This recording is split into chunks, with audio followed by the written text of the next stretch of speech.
Si Susan, kasama ko nga sa Kalor. Nandiyan niya kay Ibigay ko ngayon. Tapos nakapagdatas pa sa kanya ko. Lumpas pa. Kaya, nagpasalamat man ako nga. Pag patawag mo, nandito kami.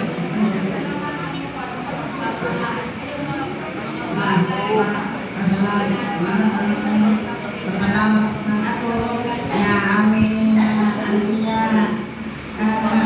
nanamong lusultihan man siya at kung namang mga bagay na kailangan namin, siyempre, nasa porta siya.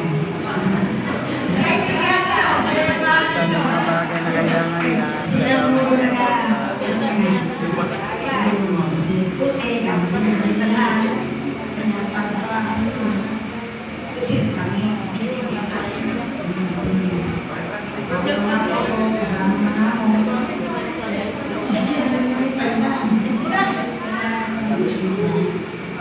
Okay na. Salamat.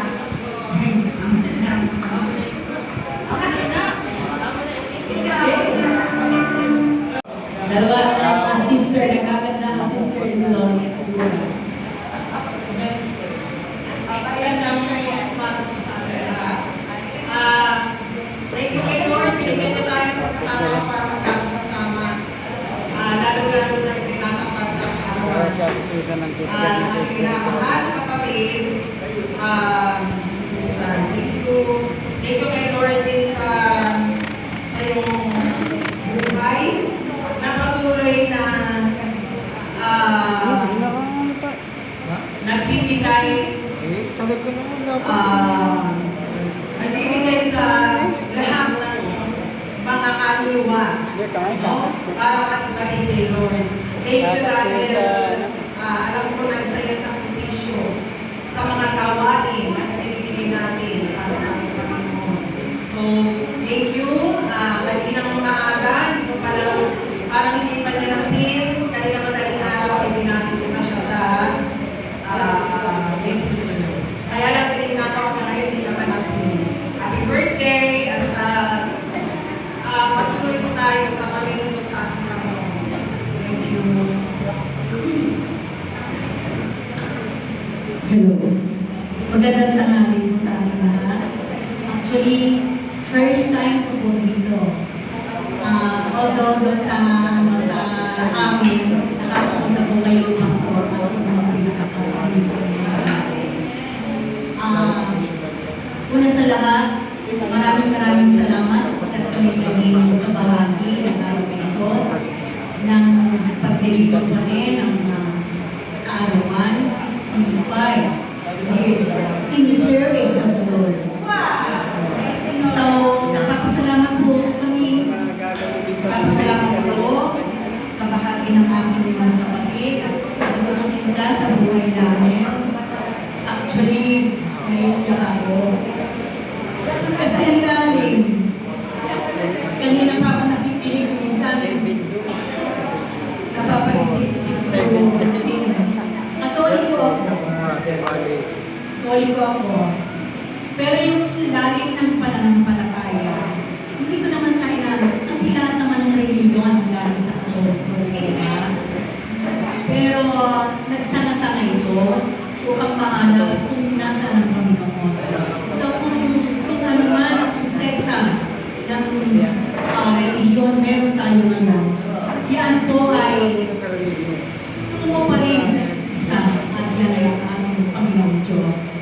So, si Susan, maraming salamat at tumating ka sa mga kapatid ko at ang kapatid namin, ang napag-asawa mo ay naging bahagi ka rin ng aming buhay. Si Susan ay wala akong masasabi dito. Walang masamang hinapay. Kahit na sa ibang tao, so makikita niyo mga buyan. Sa mga kapatid, sa magulang, mahalalahanin. So, talagang yung pangangaral ay angkop lamang sa kanyang kapunan. Okay na kultura sapagkat kayang-kaya niyang dalhin. Multitasking ka na, nanay, asawa, kapatid, anak, all in one. service of the Lord. Oh, mas malaking bahagi ang kanyang nagagampanan sa lahat ng ito, lalo na sa Diyos. Sapagkat, yung nakikita ako, meron pa siyang hapon, meron pa sa umaga, meron pang gabi, dadalaw lamang siya sa kanyang stall, sa kanyang tindahan. Meron siyang mga pinapagalang bungon, pero sa likod, sa lahat ng ito, nagagampan kayang-kaya niya. Kayang-kaya ng mag-asawa ng pamilyang ito. So, palakpakan po natin sa iyo.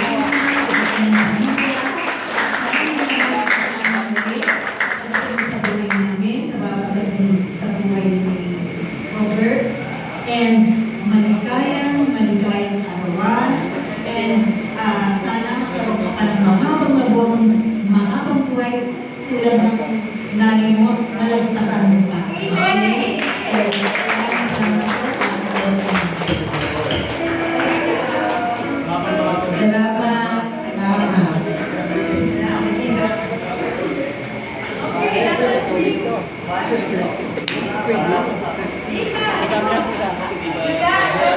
Lisa, ayun ang celebrate trabahuin. Pero sa tuwing birthday ko po, kahit hindi kami nagkikita, lumalapit pa rin po siya. Galing ng Diyos. Naiyak na, naiyak. Nabilis na siya. Nabilis.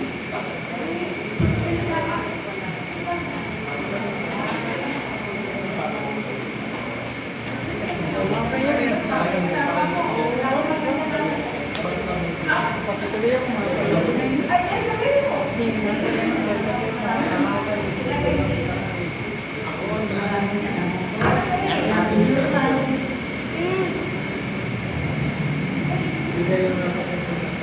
Happy birthday,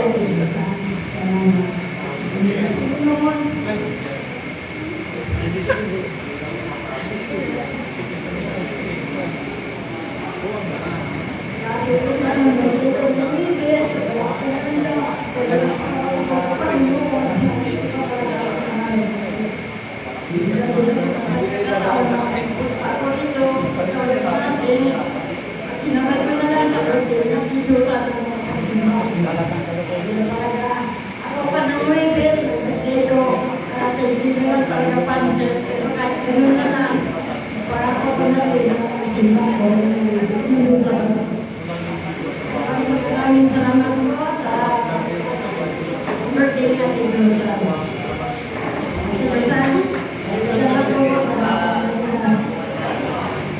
Ito sa buhay natin sa Umano talaga ako ng sa buhay natin sa pero malayo na po ako sa kanya. Iisip ko pa rin siya. Iisip ko pa rin sa aking puso. Maraming Happy birthday ako.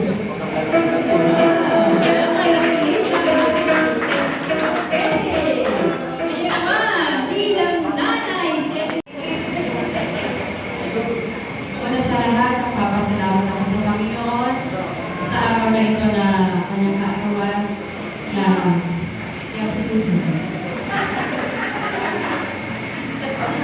nagpapasalamat ako kasi tunay ang salita ng Panginoon sa Mateo na hindi siya nagpapabaya sa kanyang pangako sa bawat pamilya. Natutuwa ako kasi pagmula sa akin kay mamay, dito ang kanyang mga kapatid namin. Dito kami mga apo, mga in-laws. Tunay ang pangako ng Lord sa ating lahat na hindi niya tayo pababayaan na gaganapin niya ang pangako niya sa bawat isa. At hindi lang isa sa isang pamilya makakakilala, kundi ang lahat ng buong pamilya ay makakakilala sa ating Panginoon. At yun lang, nagpapasalamat ako dahil birthday ko.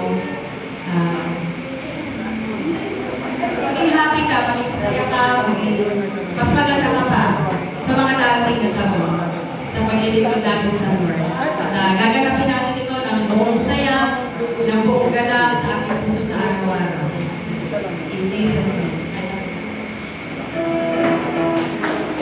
Oo. Yun lang. Ano sabi ko lang, happy birthday.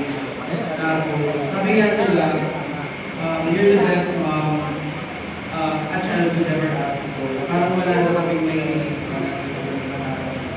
Ikaw yung nagtulong sa akin, ikaw yung naglapit sa akin, Lord, tapos ikaw yung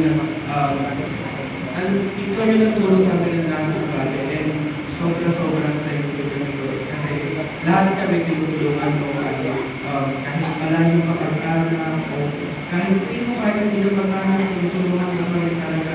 Minsan nga, pati yung mga tricycle driver na naman nakikita namin, tinutulungan mo pa hindi naman namin kakilala. Wala akong pinipili. And dahil doon, sobrang thank you dahil sobra yung pagpapilihan ng puso. And for that, happy birthday. At alam namin na patuloy pa rin ang blessing na ibigay sa atin. Dahil, thank you.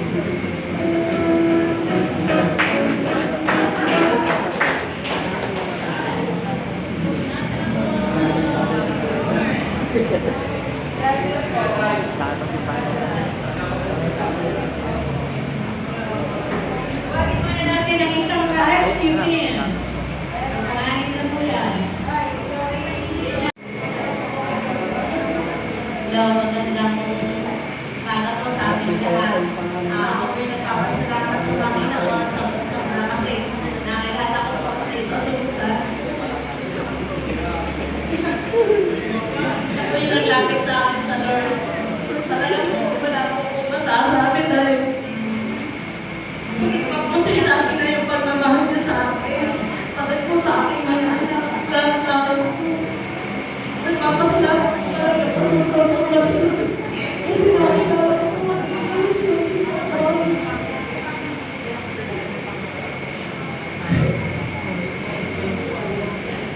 sabi po, medyo talagang po naman nandyan pa po talaga siya. Pupuntahin niya po ako sa tindahan. Pupuntahin niya po yung mga anak ko. Lahat po ng anak ko. Pupuntahin niya po sa tindahan. Sa bahay. Pag po medyo nalalagyan po ako. Talagang po lang po ako na. Kasi hindi na po kami aalis sa Lord. Sobra po lang po ako. Hindi na po lang sa lahat po ng bahay.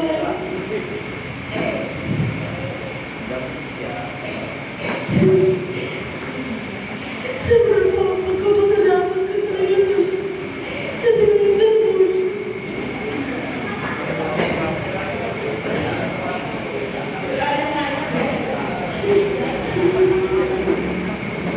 Siyempre po na ako sa tatay. Masama po nung ginamit ng Lord para po sa pamilya ko.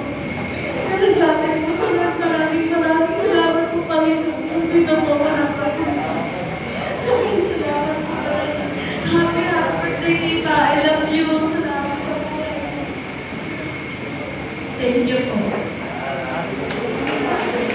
Okay, so, pakal po natin ang Diyos. Hallelujah. No.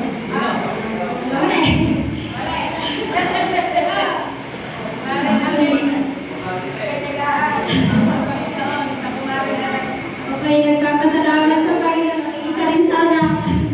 Ito po rin na nagpapasalamat sa Panginoon dahil dinala ka ng Lord sa buhay ko, sa bahay namin. Talagang sobra yung pagtsatsaga mo sa akin, Mare. At ako'y nagpapasalamat sa Panginoon dahil nilagay talaga ng Lord sa puso mo yung pagtsatsaga at pagmamahal.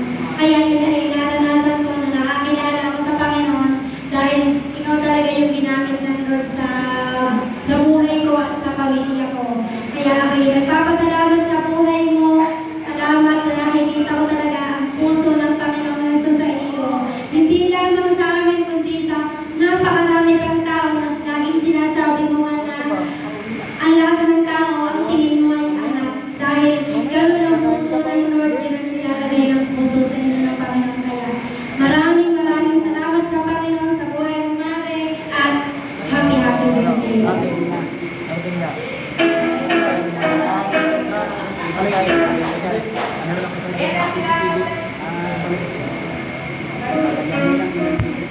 Seven.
Tess, may sasabihin na ako yun.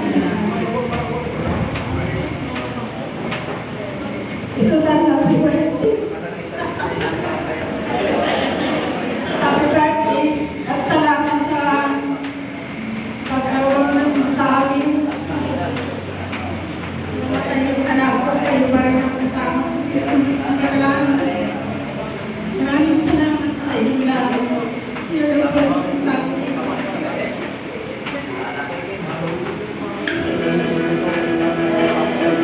Okay, salamat Tess. Kaya tawagin na po natin ang nag-iisa, pinakagwapo, pinakamamahal, asawa at susa, Brother Robert Franca. Amen. Pasalamatan ng Diyos sa buhay ng inyong Magandang hali po sa inyo lahat. Happy birthday!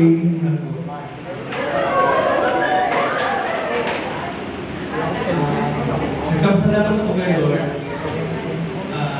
nagkaroon sa akin ang nag-iisang babae sa buhay ko. Babae nagbabago ng aking mundo ng buhay ko. Dahil una-una, nung wala pa sa buhay ko, talagang buhay ko sa lingkod. Mag-asama ko ni ko talaga. Kung dahil sa kanya, malamang kung hindi ako nakatulong, maaaring nasa childhood o dahil yung mga drugs ng araw yung mga o alinman yung ako'y nasa sa kahit na dahil magulong talaga ang buhay ko. Kaya thank you Lord kasi dumating sa buhay ko ang misis ko at siya nagkabago ng buhay ko. Pati ang aming mga anak na nagulong sa akin na papa ay at namin gano'n. Hindi na-realize ko na yung way na tinatawag ng mga panahon na yun ay mali. So, agad-agad ay binago ko sa tulong ng mga bata, sa tulong ng Kristo. Kaya thank you Lord at maraming salamat sa pagkita mo sa buhay nila, sa buhay namin, sa ating lahat. Thank you Lord. Maraming salamat po.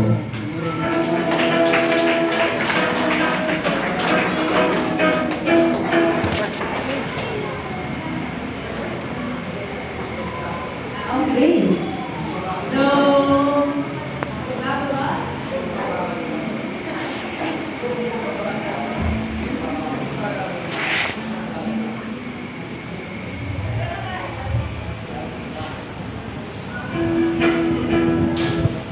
katulad ng mensahe ko noong last year sa Villa Valdelio, hindi nagbabago at Susan.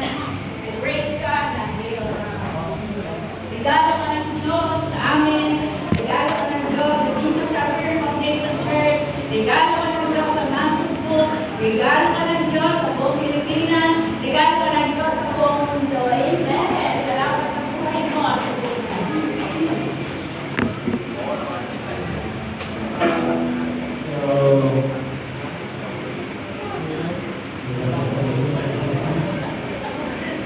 Kasi yung babae na nakilala namin ang Pinay na napakalinis ng puso. Napakaganda ng puso. Siya yung tao hindi nagtanim na sa mga kahit sasaktan siya kahit may gumawa sa kanya. Pero still hindi na nakita na siya ay sumamang madaling napapawin at ganun kalinis ang puso niya. Kaya naman, sa kalinisan at kagalisayan ng puso. Every time na mag-pray siya, hindi gagaling. Totoo, yun po ginagawa sa kanyang kalinisan ng puso. Every time, pamanganga po ako sa kanya dahil yung puso niya ng pag-ilis. At sa bawat magbitaw ng kanyang salita, napakapahulo. Kaya yung every time na mag-pray siya, lahat nagaling dahil yung pamagalihan ng kalinisan ng puso ay nagdadala ko na pagbubulik at makakilala sa akin. So ako po'y naniniwala na pinakikip yung pagagawa ng Panginoon na Jesus.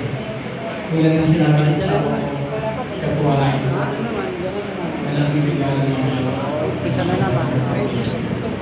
So, nasubo at sa mga kasabang bansa